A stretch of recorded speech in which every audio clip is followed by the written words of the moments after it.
Hi, I'm Mike Serig, pastor of Lighthouse Church. You know, it's unbelievable that it's actually going to be Palm Sunday this coming Sunday. And we've been doing out of the book of John, the man on mission, but we're kind of doing a little bit of shift. We're going to look at it from the perspective of Peter, of how it must have been the time of the last week of Jesus. I can only imagine Peter as he gets ready and they're heading into Jerusalem.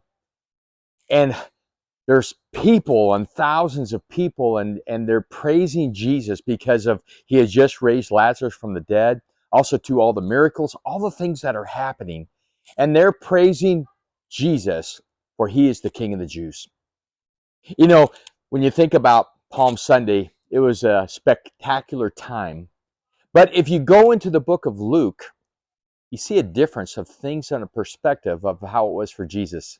All the people were cutting down palm branches and all the foliage that was as they were coming into the city. But it says right when he got to the city, it says that Jesus wept. He wept because he knew in a short amount of time that the people were going to turn on him and he would be crucified. But even more so, that Israel was going to turn back and go against what God, the promise that God had given them of the Messiah being here. You know, this Sunday, we're going to go into a lot of detail. We've got a lot of exciting things for you on Sunday morning that's going to be really, really good. We're going to talk about Palm Sunday. We're going to have baptisms. We're going to have some things that is not normal that we normally do on a Sunday, so it's going to be really exciting and a lot of things going on. But I hope as we look at this coming next week, Palm Sunday's a lot of energy, a lot of excitement. But it's the last 6 days that Jesus walked the earth.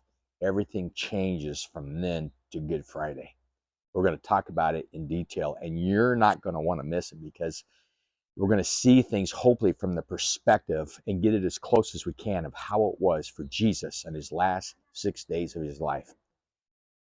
We look forward to you being there, and we hope that you take time to be with us this Sunday. We'll see you then.